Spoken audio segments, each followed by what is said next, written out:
आज से 4 दिनों तक छठ पूजा का पर्व पूरे श्रद्धा और आस्था के साथ मनाया जा रहा है।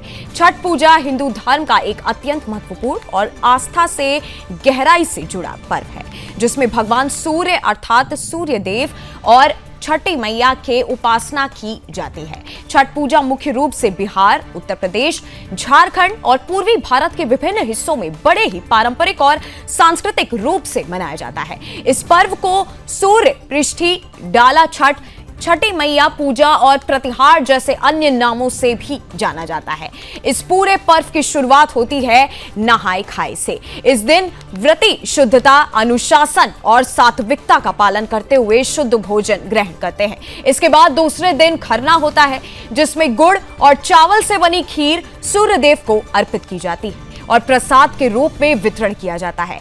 तीसरा दिन इस पर्व का सबसे कठिन और तपस्यापूर्ण चरण माना जाता है, जब व्रती निर्जला उपवास करते हैं। इस दौरान लगभग 36 घंटे तक बिना जल ग्रहण किए सूर्य देव को सांझ का अर्घ्य दिया जाता है और अगले दिन उषा अर्घ्य के साथ यह पर्व संपन्न होता है।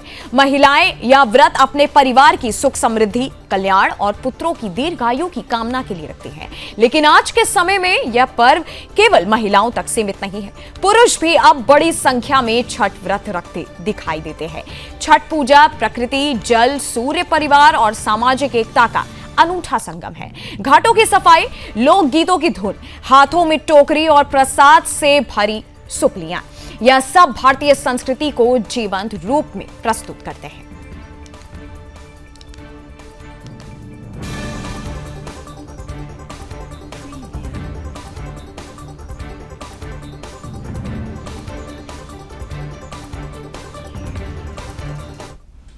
और इसी पर आगे चर्चा करने के लिए, छठ पूजा का ज्योतिष महत्व जानने के लिए हमारे साथ ज्योतिषाचार्य जी जुड़े हुए हैं, डॉक्टर रजनीकांत जी। रजनीकांत जी, बहुत बहुत स्वागत है आपका सबसे पहले। और एक सवाल जो यहाँ पे सबसे पहले आता है कि इस साल छठ पूजा का जो एक शुभ मुहूर्त है वो पहले पड़ा है या बाद में, और कैसा शुभ फल उसका रहने वाला है? देखिए, सूर्य षष्ठी व्रत छठ मैया की हार्दिक शुभकामना। लोक आस्था और सूर्य उपासना का महापर्व है। छठ का पूजा विश्व का सबसे कठिन व्रत है। आपने पहले ही बताया कि 4 दिन का अनुष्ठान होता है। प्रथम नहाए खाए, दूसरा खरना जिसे रसियाव रोटी भी बोलते हैं, थर्ड है संध्या अर्घ और चौथा है प्रातः अर्घ, जो नेक्स्ट डे होती है, जिस दिन समापन किया जाता है। अब इसमें आपने ज्योतिष की बात सुनी है। जब बच्चा पैदा होता है तो बोलते हैं ना, छठी किया जाता है उसका। और गुस्से में भी आप कई बार बोलती है तुम्हारे के छठी का दूध याद दिला दूंगा। छठ जो है, छठा हिस्सा जन्म कुंडली का होता है। वो आदमी को रोग, संकट, विपत्ति और संघर्ष और कठिन समस्याओं को दर्शाता है। उसकी शांति जन्म के समय भी की जाती है और छठ व्रत के माध्यम से भी की जाती है। कितना भी जटिल व्रत हो, समस्या हो, स्किन डिजीज हो, कुष्ठ रोग हो, असाध्य और जटिल समस्या आ गई है जिसका कोई रास्ता नहीं है, किसी को संतान नहीं भी है, तो छठ माँ का व्रत करती है और 99% उनकी मनोकामना पूर्ण होती है। ज्योतिष में इसका ये महत्व है कि इस दिन सूर्य भगवान अपने नीच राशि में रहते हैं, तो सूर्य की अशुभता दूर की जाती है। सूर्य ही प्रकृति का संचालन कर रहे हैं इस पृथ्वी पे, और सूर्य भगवान को मना के सूर्य की उष्मा के साथ डूबते हुए सूरज और उगते हुए सूरज दोनों की पूजा की जाती है, जो ये दर्शाती है कि बड़ों का सम्मान करें, जो गुजर गए हैं और जो गुजर रहे हैं उस इतिहास को भी याद करें और भविष्य का भी ध्यान रखें। हमें इतिहास से आप सबक लें और भविष्य की योजना बढ़िया से बनाएं और संघर्षमय जिंदगी का पालन करें। कठिनाई तो हर जगह है, तो इसलिए सूर्य षष्ठी का व्रत किया जाता है। विश्व का सबसे कठिन व्रत है सूर्य का व्रत, जिसमें सूर्य भगवान प्रकृति का छठा हिस्सा छठी मैया के अंश मानी गई है। और छठी मैया के अंश मानने के कारण कैसी भी आपकी समस्या है आप सोल्व करते हो। और विश्व में सबसे कठिन व्रत है, निर्जला उपवास रहना पड़ता है इसमें कई दिनों का। प्रथम आपको मैंने बताया था नहाए खाए। आज के दिन में पूर्ण सात्विक रूप से लोग बैठ गए हैं अपने घर में सब कुछ करके, ना लहसुन, ना प्याज, ना मांस, ना मछली, ना अंडा, ना शराब, एकदम पूर्ण रूप से सात्विक रूप से पूर्ण पवित्रता के साथ। इसमें दिक्कत इस व्रत की सबसे बड़ी है कि इसमें पवित्रता में और अनुशासन में कहीं भी कमी नहीं होनी चाहिए, अथवा दंड बहुत तगड़ा मिलता है, ऐसा दंड मिलता है कि आपने सोचा भी नहीं जी। होगा। और इतना चमत्कारी है कि जिस मनोकामना से इसको विधि विधान से आप कर दो, भगवान उसको छप्पड़ फाड़ के देते हैं, ये देखा गया है। इसलिए ये व्रत इतना फेमस हो रहा है कि पूर्वांचल जनपद के लोग जहां जहां जा रहे हैं वहां वहां ये व्रत बढ़ते जा रहा है, हर कंट्री में होना शुरू हो गया है।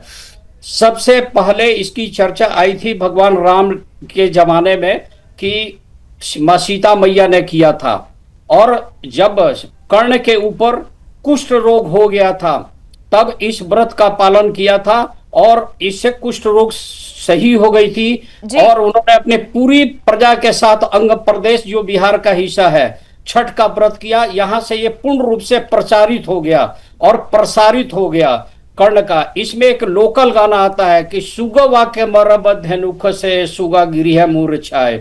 इसका मीनिंग होता है कि एक तोता और फीमेल तोता, ये दोनों क्या थे कि राजा रानी थे, उनको किसी ऋषि के श्राप से वो तोता बन गए थे और एक केले के पेड़ पे बैठ के वो खाना चाह रहे थे केले को, तो किसी ने धनुष से मार दिया, तो तोता जो था मेल तोता बेहोश होके मूर्छित होके गिर गया।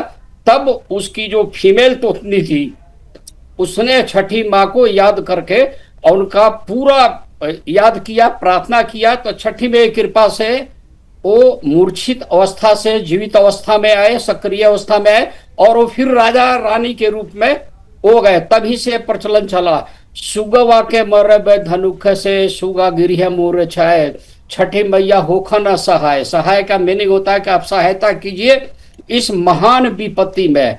इसमें कोसी का भी प्रचलन है, बड़े बड़े दौरा टोकरा जिसको हम लोग बोलते हैं टोकरी, सुपली, नारियल, गन्ना, लोकल फल जितने भी उस टाइम के सीजनल फल होते हैं उसको लेके किया जाता है, जिसमें कच्ची हल्दी, कच्ची अदरक ये जरूर होता है। एक फल आती है जिसे सूथनी भी बोलते हैं, कई जगह उसकी सब्जी भी बनती है, अब सब्जी में ही है वो, सूथनी की भी इसमें होती है।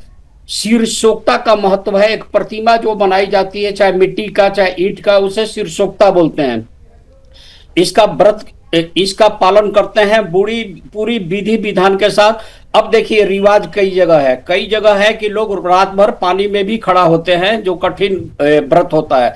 कई लोग उगते और डूबते सूरज के समय में, डूबते सूरज के समय और उगते सूरज के समय में जल जो है पानी के अंदर खड़ा होकर सूर्य को देते हैं।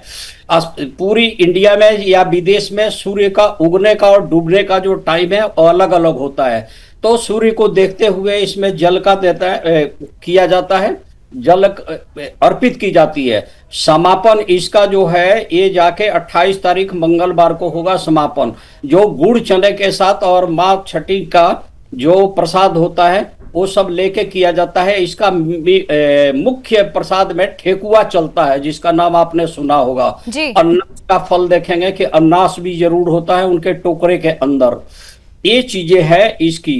तो मैंने बोला कि छठी मैया तो दूध पिला देती है, छठी का दूध आ जाता है जिंदगी में, इसी कारण से इस व्रत को किया जाता है कि किसी तरह के लाइफ की जो कठिन परिस्थिति है उससे हम निकल जाए और हमारा जीवन ठीक ठाक रहे और हमारी कोई मनोकामना है वो पूर्ण हो जाए, या हमारे पर कोई महासंकट है वो छठी मैया दूर करे, क्योंकि सूर्य देवता ही भास्कर हैं, दिनकर हैं, दीनानाथ हैं।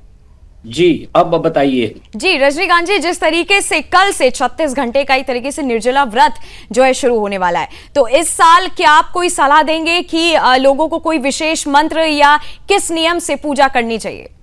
देखिए इसमें सूर्य भगवान को जल देते वक्त ओम घृणी सूर्याय नमः या सूर्य गायत्री मंत्र का जाप करें।